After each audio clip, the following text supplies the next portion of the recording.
അങ്ങനെ നമ്മൾ മലയാളികൾ കാത്തിരുന്ന ലാലേട്ടൻ്റെ ഏറ്റവും പുതിയ സിനിമ എമ്പുരാൻ്റെ ട്രെയിലർ കുറേ ദിവസങ്ങൾക്ക് ശേഷം ഇന്ന് പുലർച്ചെ ആകുമ്പോൾ റിലീസായിരിക്കുകയാണ്. അപ്പോൾ ട്രെയിലർ നമുക്ക് ഇനിയിപ്പോൾ അധികം ദിവസങ്ങളില്ല സിനിമ ഇറങ്ങാൻ എന്നുള്ളതാണ്. അപ്പോൾ തന്നെ തിയേറ്ററുകളുടെ പുരോഗമനങ്ങളും അതുപോലെ തന്നെ ഓരോ തിയേറ്ററുകൾ പുതുക്കി പണിതുകൊണ്ടൊക്കെ ഇരിക്കുന്ന ഒരു ടൈമാണ്.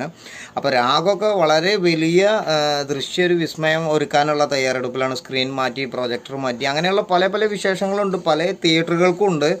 ഓക്കെ, നമുക്കിപ്പോൾ എന്തായാലും ലാലേട്ടൻ്റെ നമുക്ക് ഈ ട്രെയിലർ, എമ്പുരാൻ്റെ ട്രെയിലർ നമ്മൾ ഒരു മോർണിംഗിൽ തന്നെ ഇറങ്ങിയിരിക്കുകയാണ്. അപ്പോൾ നമ്മൾ കാലത്ത് എണീക്കുമ്പോൾ തന്നെ ഒരു സോഷ്യൽ മീഡിയ തന്നെ ഒരു ബോംബിട്ട് പൊട്ടിച്ചിരിക്കുകയാണ്. അപ്പോൾ നമുക്ക് നോക്കാം, 3:51, അതായത് 3 മിനിറ്റും 51 സെക്കൻഡിൻ്റെ ട്രെയിലർ. ഇത്രയും വലിയൊരു ട്രെയിലറാണ് ഇറക്കി വിട്ടേക്കുന്നത്. അപ്പോൾ നമുക്ക് ഒരു സിനിമയുടെ ഒരു പകുതി പോർഷൻ കാണുന്ന ഒരു എഫക്റ്റ് നമുക്ക് ട്രെയിലറിലൂടെ എന്തായാലും ഉണ്ടായിരിക്കും എന്നുള്ളതാണ്. നമുക്കൊന്ന് എന്തായാലും ഒന്ന് കണ്ടു നോക്കാം. ഓക്കെ,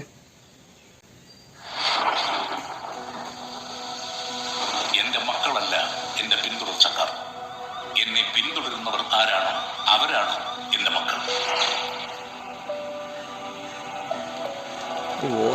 രാംദാസ് ബാക്കി വെച്ചിട്ട് പോയ ഈ യുദ്ധത്തിൽ ഈ പാർട്ടിയെയും ഈ സംസ്ഥാനത്തിനെ നിരന്തരം തളർത്താൻ ശ്രമിച്ചുകൊണ്ടിരുന്നത് മുന്നിൽ നിന്ന് പൊരുതിയ ശത്രുക്കളായിരുന്നില്ല. കേരളത്തിലെ കപട മതേതരവാദികൾ ഞെട്ടിത്തരിക്കാൻ പോകുന്ന ഒരു വാർത്ത നമ്മൾ ഉടൻ തന്നെ കേൾക്കും. രാജനീതി एक धंधा है हमारे देश में. പക്ഷെ വരുന്നതേ അത്ര ചില്ലറ കൈയല്ല. മനുഷ്യജീവന് മുകളിൽ ഒരു രക്തബന്ധത്തിനും വിലയുണ്ട് എന്ന് ഞാൻ കരുതുന്നില്ല. दिखाने के लायक ही नहीं होते. पर शुरू से वो एक ही नाम से डरते थे.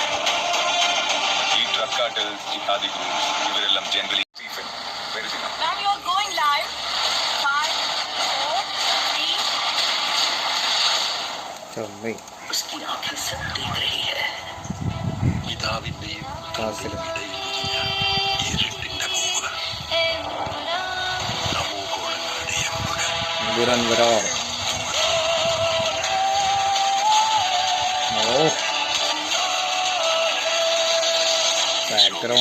സ്തുതിയായിരിക്കട്ടെ.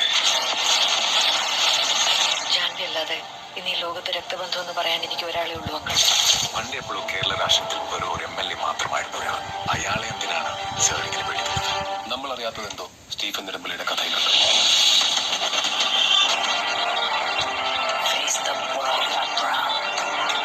ദൈവപുത്രൻ തന്നെ തെറ്റ് ചെയ്യുന്നു. ചെകുത്താനെ അല്ലാതെ വേറെ ആരെ ആശ്രയിക്കാൻ? Because the enemy of an enemy is a friend.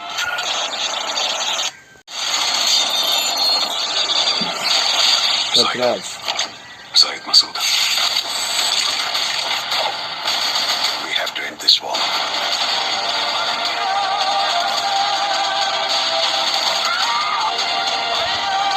So Stephen, come back. Save your man. Save God's soul. വാടാ, വോയിസില്ല, പറയാതെ നമ്മൾ പറഞ്ഞു. അപ്പോൾ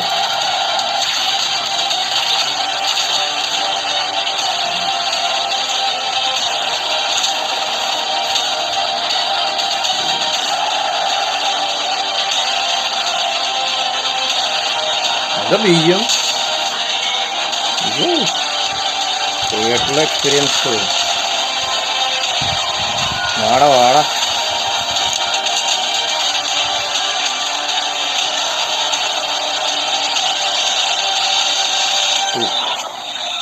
എമ്പുരാൻ.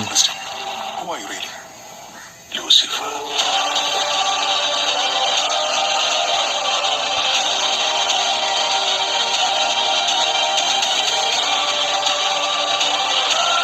ഓരോ ഷോട്ടും എക്സ്പീരിയൻസിങ് ഐമാക്സിൽ കാണണം എന്നുള്ളതാണ് ആ ഒരു അവസാനം കൊണ്ട് കാണിച്ചു തരുന്നത്. പക്ഷേ ഇതൊരു മൊബൈലിൽ കണ്ടിട്ട്, അതായത് നമ്മളിപ്പോൾ ഈ ട്രെയിലർ മൊബൈലിൽ കണ്ടിട്ട് തന്നെ, ഇത്രയും പോകുന്നൊരു സ്ക്രീനിൽ കണ്ടിട്ട് തന്നെ നമുക്ക് ആ ഒരു സിനിമയുടെ ഒരു പവർ എന്താണെന്നുള്ളത് നമുക്ക് മനസ്സിലാക്കാൻ സാധിക്കേണ്ടത് എന്നുള്ളതാണ്. അത്രയും മേക്കിങ്ങൊക്കെ അയ്യോ ഒരു രക്ഷയില്ല എന്നുള്ളത് പറയില്ല. നമ്മൾ ഹോളിവുഡ് സിനിമകൾ നമ്മൾ കണ്ടിട്ടുണ്ട്, അത് മലയാള സിനിമയിലേക്ക് വരിക എന്നൊക്കെ പറഞ്ഞു കേട്ടിട്ടുള്ളൂ. പക്ഷേ ഇതൊക്കെ ഇത് തന്നെയാണെന്നുള്ളതാണ്. അപ്പോൾ ഇനി എന്തിനാ ഐമാക്സ്, ഇത് മൊബൈലിൽ കാണുമ്പോൾ തന്നെ ഇങ്ങനെ അത്രയും പവറായിട്ട് നിൽക്കുന്നത് അല്ലേ. അപ്പോൾ രക്ഷ ഉണ്ടാവില്ല തിയേറ്റർ എക്സ്പീരിയൻസ് എന്ന് പറയണത്.